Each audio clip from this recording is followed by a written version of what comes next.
बांग्लादेश के तो नहीं हो? नहीं।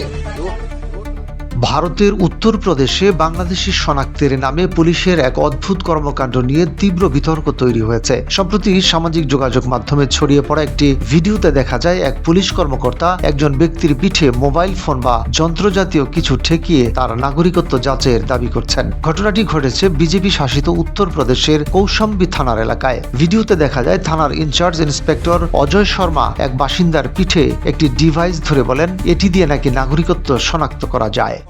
मशीन लगाओ भाई इनकी पीठ पे। हाँ तो उधर को दिखाओ उधर को। मशीन लगाओ इनकी पीठ पे।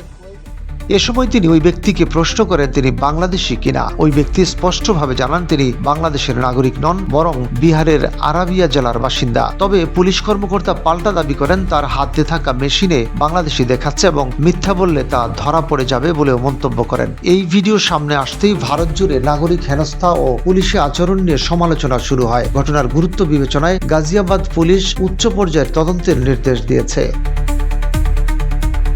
পরে জানা যায় ভিডিওতে থাকা পরিবারটি প্রকৃতপক্ষে বিহারের আরারিয়া জেলার বাসিন্দা। 22 বছর বয়সী এক তরুণী এবং তার 76 বছর বয়সী বাবা মোহাম্মদ সিদ্দিক বারবার নিজেদের ভারতীয় নাগরিক বলে দাবি করেন। তারা মোবাইলে পরিচয়পত্র অন্যান্য নথি দেখালেও অভিযোগ রয়েছে পুলিশ সেগুলো আমলে নেয়নি। পেশায় মাছ বিক্রেতা মোহাম্মদ সিদ্দিক জানান তিনি 1987 সাল থেকে গাজিয়াবাদে বসবাস করছেন। এত বছর ধরে থাকার পরও বাংলাদেশি বলে ভয় দেখানো এবং হেনস্থার শিকার হতে হওয়ায় তিনি মানসিকভাবে বিপর্যস্ত।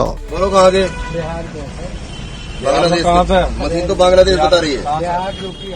ভিডিও ভাইরাল হওয়ার পর গাজিয়াবাদ পুলিশের পক্ষ থেকে জানানো হয় ঘটনাটি ঘটেছিল গত 23 ডিসেম্বর। ওই দিন রোহিঙ্গা ও অবৈধ বাংলাদেশি সন্দেহে ভুয়াপুর বস্তিতে অভিযান চালানো হয়। অভিযানে পুলিশ ছাড়াও আরআরএফ ও সিআরপিএফ সদস্যরা অংশ নেন এবং স্থানীয় বাসিন্দাদের আধার কার্ড যাচাই করা হয়। উত্তরপ্রদেশ পুলিশের ডিসিপি নিমিশ পাতিল জানান এটি ছিল একটি নিয়মিত তল্লাশি অভিযান। তবে ভিডিওতে পুলিশের আচরণ ও ঘটনার সত্যতা যাচাই করতে ইন্দিরাপুরম সার্কেলের এসিপি কে তদন্তের দায়িত্ব দেওয়া হয়েছে। তার ভাষ্য অনুযায়ী সাধারণত সংবেদনশীল এলাকায় আইনশৃঙ্খলা জননিরাপত্তা নিশ্চিত করতে এ ধরনের অভিযান চালানো হয়।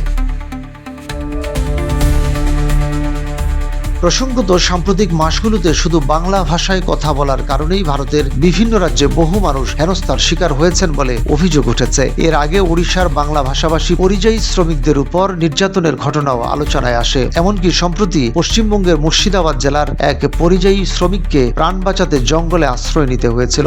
বাংলাভাষী পরিযায়ী শ্রমিকদের উপর বাংলাদেশি সন্দেহে হামলা ও হেনস্থার ঘটনায় প্রতিকার চেয়ে সম্প্রতি ভারতের প্রধানমন্ত্রী নরেন্দ্র মোদীর সঙ্গে সাক্ষাৎ করেছেন মুর্শিদাবাদের বহরমপুরের সাবেক সংসদ সদস্য ও কংগ্রেস নেতা অধীর চৌধুরী। मशीन लगाओ भाई इनकी पीठ पे। हाँ तो उधर को दिखाओ उधर को। मशीन लगाओ इनकी पीठ पे।